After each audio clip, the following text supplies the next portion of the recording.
ಎಲ್ಲರಿಗೂ ಯುಗಾದಿ ಹಬ್ಬದ ಹಾರ್ದಿಕ ಶುಭಾಶಯಗಳು. ಎಲ್ಲರ ಮನೆಯಲ್ಲೂ ಬೇವು ಬೇರೆ ಬೇರೆ ರೀತಿಯಲ್ಲಿ ಮಾಡ್ತಾರೆ. ಸೊ ನನ್ನ ಮನೆಯಲ್ಲಿ ಹೇಗೆ ಮಾಡ್ತೀವಿ, ನಾವು ಉತ್ತರ ಕರ್ನಾಟಕದಲ್ಲಿ ಹೇಗೆ ಮಾಡ್ತೀವಿ ಅನ್ನೋದನ್ನು ನಾನು ಹೇಳ್ಕೊಡ್ತೀನಿ. ಸೊ ಬೇವು ಮಾಡಬೇಕಾದ್ರೆ ಮೊದಲಿಗೆ ಇಲ್ಲಿ ನಾನು ತೊಗೊಂಡಿರೋದು ಬೆಲ್ಲದ ನೀರು, ಆಮೇಲೆ ಹುಣಸೆ ಹಣ್ಣಿನ ನೀರು, ಆಮೇಲೆ ಈ ಪೌಡ್ರ್ ಇದೆ ಅಲ್ವಾ, ಇದು ಹುರಿಗಲ್ಡೆ, ಆಮೇಲೆ ಕೊಬ್ಬರಿ, ಏಲಕ್ಕಿ, ಗಸಗಸೆ ಈ ಮೂರನ್ನು ಹಾಕ್ಬಿಟ್ಟು ಚೆನ್ನಾಗಿ ಪೌಡ್ರ್ ಮಾಡ್ಕೊಂಡಿದ್ದೀನಿ. ಸೊ ಡ್ರೈ ಫ್ರೂಟ್ಸ್ ಏನೇನು ಬೇಕು ನೀವು ಅದನ್ನೆಲ್ಲ ಹಾಕ್ಕೋಬೋದು. ಆಮೇಲೆ ಬೇವಿನ ಹೂವು, ಮಾವಿನ ತುರಿ, ಆಮೇಲೆ ಕೊಬ್ಬರಿ ಒಣ ಕೊಬ್ಬರಿ ತುರಿ ಇದು ಸಹ ಬೇಕಾಗುತ್ತೆ ನಮಗೆ. ಸೊ ನಮ್ಮ ಉತ್ತರ ಕರ್ನಾಟಕದಲ್ಲಿ ಮಾಡುವಂತಹ ಬೇವಿನ ಒಂದು ವಿಧಾನವನ್ನು ನಾನು ಹೇಳ್ಕೊಡ್ತಾ ಇದ್ದೀನಿ. ಸೊ ಇದಕ್ಕೆ ನೀವು ಬೇಕಿದ್ದರೆ ಇದೆಲ್ಲ ಹಾಕಾದ ನಂತರನೂ ನೀವು ಫ್ರೂಟ್ಸು ಸಹ ಹಾಕೋಬೋದು. ಬಟ್ ಒಂದು ಹಾಕಿದ್ರೆ ಒಂದು ಹಾಕೋಕ್ಕೆ ಹೋಗಬೇಡಿ, ಯಾಕಂದರೆ ಡ್ರೈ ಫ್ರೂಟ್ಸ್ ಹಾಕಿದ್ರೆ ಫ್ರೂಟ್ಸ್ ಹಾಕೋಕ್ಕೆ ಹೋಗಬೇಡಿ. ಎರಡೂ ಹಾಕಿದ್ರೂ ಸೊ ಚೆನ್ನಾಗಿರುತ್ತೆ. ಬಟ್ ನೀವು ಸರ್ವ್ ಮಾಡಬೇಕಾದ್ರೆ ಫ್ರೂಟ್ಸನ್ನು ಹಾಕ್ಕೊಂಡ್ರೆ ಚೆನ್ನಾಗಿರುತ್ತೆ, ದ್ರಾಕ್ಷಿ ಆಗಲಿ ಕಲ್ಲಂಗಡಿ ಆಗಲಿ ಅದೆಲ್ಲ. ಸೊ ನಾವು ಇಲ್ಲಿ ಹಾಕ್ತಾ ಇರೋದು ಜಸ್ಟ್ ಡ್ರೈ ಫ್ರೂಟ್ಸ್ ಹಾಕಿ ನಾನು ಮಾಡ್ತಾ ಇರೋದು.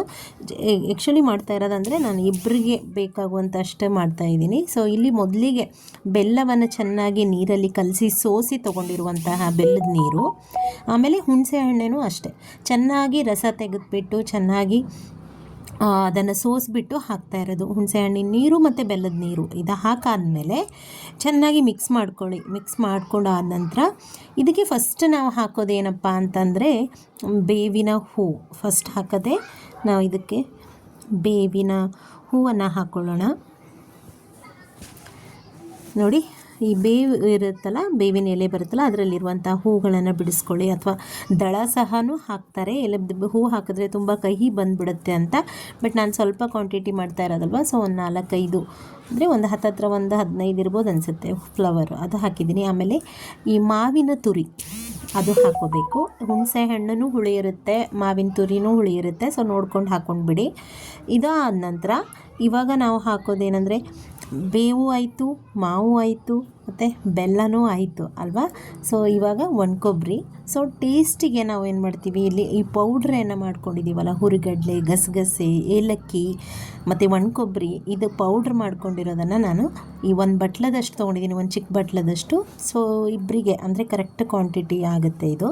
ಸೊ ಚೆನ್ನಾಗಿ ಮಿಕ್ಸ್ ಮಾಡ್ಕೊಂಡ್ಬಿಡಿ. ಇದು ನೋಡಿ, ಇಷ್ಟೆಲ್ಲ ಮಾಡಿಕೊಂಡು ಆಯಿತು. ಬೇವು ಮಾಡೋಕ್ಕೇನು ತಡ ಇಲ್ಲ, ಬಟ್ ಅದು ಬೆಲ್ಲ ಕರಗೋದಾಗಲಿ ಅಥವಾ ಹುಣಸೆ ಹಣ್ಣಿನ ರಸ ನೀರು ಸೋಸ್ಕೊಳ್ಳೋದಾಗಲಿ ಇದನ್ನು ತುಂಬ ಟೈಮ್ ತೊಗೊಳುತ್ತೆ. ಆಮೇಲೆ ನಿಮಗೆ ಬೇಕಾಗಿರುವಂಥ ಡ್ರೈ ಫ್ರೂಟ್ಸ್ ಹಾಕ್ಕೊಳ್ಳಿ. ಇಲ್ಲಿ ನಾನು ತೊಗೊಂಡಿರೋದು ಪಿಸ್ತಾ, ಬಾದಾಮ್, ಕಾಜು ಮತ್ತು ಒಣದ್ರಾಕ್ಷಿ. ಸೊ ಇದೆಲ್ಲ ಹಾಕ್ತಾಯಿದ್ದೀನಿ.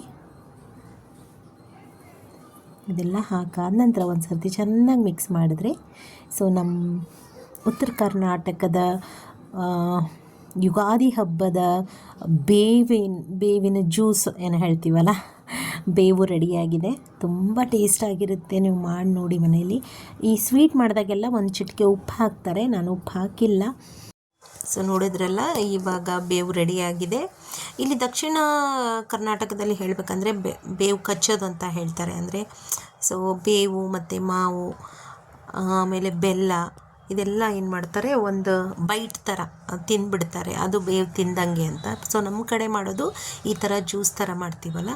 ಸೊ ನಾವು ಇವಾಗ ನೈವೇದ್ಯಕ್ಕೆ ನಾನು ತೊಗೋತಾ ಇದ್ದೀನಿ. ಸ್ವಲ್ಪ ದೇವ್ರ ನೈವೇದ್ಯ ಮಾಡಿ ಆಮೇಲೆ ನಿಮ್ಗೆ ಹೇಳ್ತೀನಿ ಟೇಸ್ಟ್ ಹೇಗಾಗಿದೆ ಅಂತ. ನೋಡೋಕ್ಕಂತೂ ಸಖತ್ತಾಗಿ ಕಾಣಿಸ್ತಾ ಇದೆ ಅಲ್ವಾ ಫ್ರೆಂಡ್ಸ್.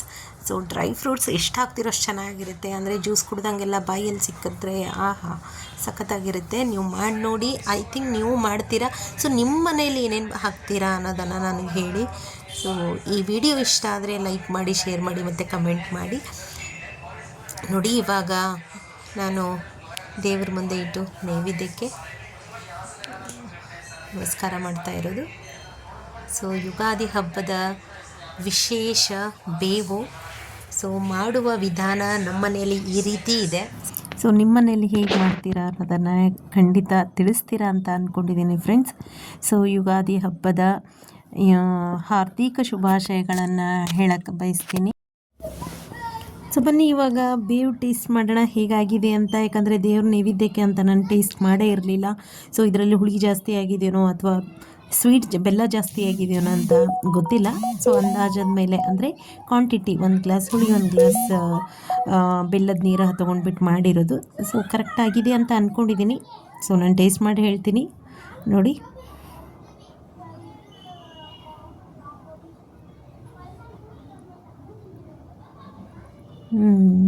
ತುಂಬ ಚೆನ್ನಾಗಿದೆ.